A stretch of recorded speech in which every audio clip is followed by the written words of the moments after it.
ছিল? আমার 3 ছেলে, এটা আমার প্রথম ছেলে ছিল। আমার এই ছেলে আমার সব দেখশন দিচ্ছে, সংসার চালাইছে।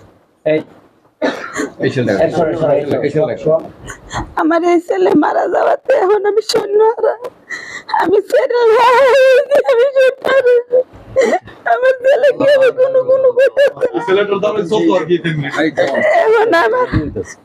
এখন আমার সংসার অনেক কষ্ট করতে গেলে লজ্জা, আমার কোনো কামাই নাই। আমার এই ছেলে কেন কইরা যাইতেছে না, আমার ছেলে হঠাৎ চলে গেছে, আমি অনেক দুঃখিত। আমার এই ছেলে দিলে খাইছি, না দিলে আমি অনেক কষ্ট হয়েছে। আমার এই ছেলে সংসার চালাইছে, আমার সংসার অঙ্কা ছাড়ে না, পয়সা কামাই নাই। ঘটনা কিছু জানেন আপনি কিভাবে মারা গেছে বা কে আসে? বাবা আমরা ধরে তো জানি না। শুনছেন না কি?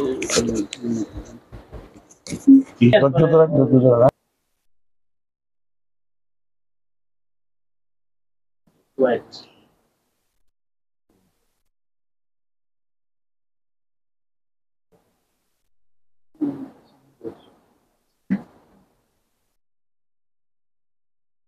মানে 50,000 টাকা আছে যে আপনি আপনার পরিবারের জন্য খরচ করবেন। এক বছর মাসে মাসে আপনাদের কিছু অনুদান দিব, উনি যোগাযোগ করে আপনাদের যে নেতা আছে তার মাধ্যমে পাঠাবে। সবসময় আপনাদের খোঁজ খবর রাখবে।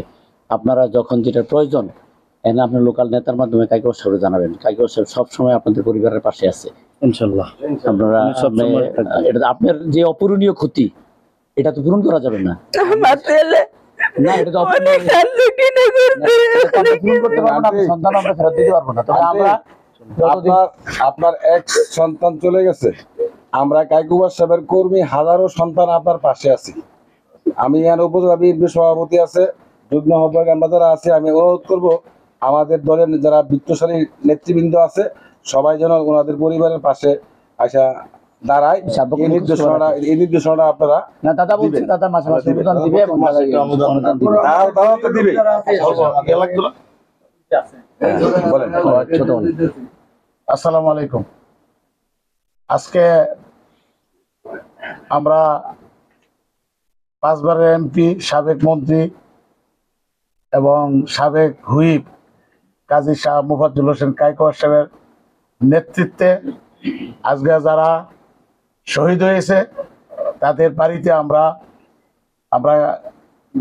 আমাদের নেতাকর্মী নিয়ে আমরা গিয়েছি। প্রথমে আমরা মোচাগাড়া আব্দুল আওয়াল সাহেবের বাড়িতে গেছি। উনি পুলিশের গুলিবিদ্ধ হয়ে উনি শহীদ হয়েছেন। ওনাকে দাদায় 50,000 টাকা আপনার অনুদান দিয়েছে এবং প্রতি মাসে একটা টাকা দিবে।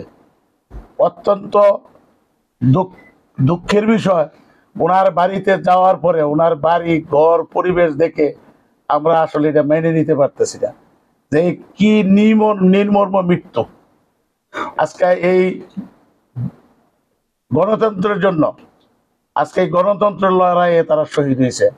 তারপরে আমরা গেছি আমিননগর, সেই পারভেজের বাড়িতে। একমাত্র সন্তান পারভেজ, তার বাবা, তার 2টা বোন গার্মেন্টসে চাকরি করে। কি গরিব মানুষ, এই ছেলের মাথায় গুলি লেগে সেও শহীদ হয়েছে। তার জন্য দাদা 50,000 টাকা অনুদান দিয়েছে। এখন বর্তমানে আমরা দৌলতপুর কাজী নাজমুল হাসানের বাড়িতে আসছি। এই যে আপনারা দেখতেছেন নাজমুল হাসানের মা সামনে আছে। যার ছেলে গেছে সে বুঝে তার কি বেদনা। এটা আমরা এমন কি কাজ আছে যে কাজ করলে আমরা এটা পুরো করতে পারবো?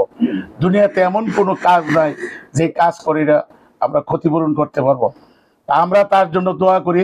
দাদা ওনার জন্য 50,000 টাকা অনুদান পাঠাইছে এবং টাকা বুঝাই দিয়েছি এবং প্রতি মাসে একটা টাকা ওনাদেরকে দিবে। সবসময় ওনাদের পাশে থাকবো এবং দাদার নির্দেশে আমরা ইনশাল্লাহ ওনাদের পাশে থাকব।